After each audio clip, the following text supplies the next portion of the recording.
कपूरवती, इतने दुखी हो कि अश्रु गिर रहे हैं और तुमने हमें बताया तक नहीं। बताओ क्या बात है? दासी के जीवन की समस्याओं में अपना समय नष्ट न करें महारानी। कपूरवती, आपके उद्यान भ्रमण का समय हो रहा है महारानी। मैं पंखा झलने वाली को बुलाती हूँ। केवल दासी नहीं हो तुम, हमारी बहन जैसी हो, और तुम जानते हो कि हम तुम्हें ऐसी अवस्था में नहीं देख सकते। दीदी, बचपन से ही मैंने एक स्वप्न देखा है। मेरा विवाह किसी राजा से हो और मैं उनकी रानी बनूं। जन्म के बाद से जो कष्ट मैंने सहे, मैं नहीं चाहती कि उनकी छाया भी मेरी संतानों के भाग्य पर पड़े। हमारे रहते ऐसा कभी नहीं होगा।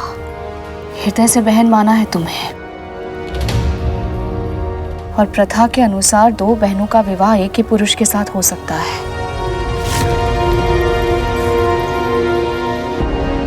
हम करवाएंगे तुम्हारा विवाह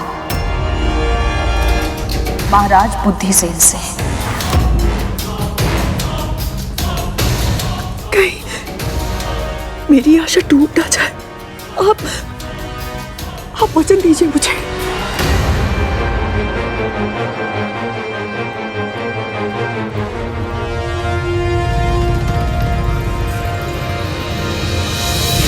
वचन देते हैं हम तुम्हें,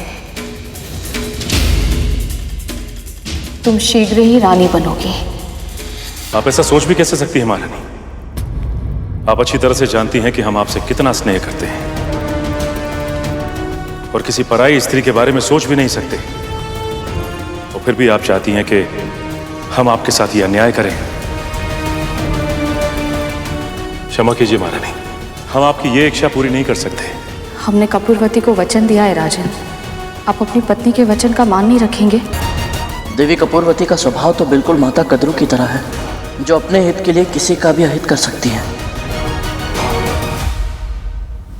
तो राजा बुद्धिसेन से विवाह करने के बाद कपूरवती जब रानी बन गई तो क्या हुआ? फिर वही हुआ जिसका राजा और मंत्री दोनों को भय था।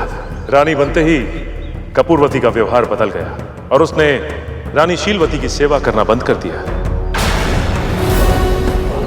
तो क्या ऐसे अचानक आए बदलाव से रानी शीलवती को बुरा नहीं लगा पिताजी?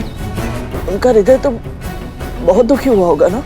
रानी शीलवती धैर्यवान महिला थी पुत्र। उन्होंने ये सोचकर संतोष कर लिया कि भला एक रानी दूसरी रानी की सेवा कैसे करेगी।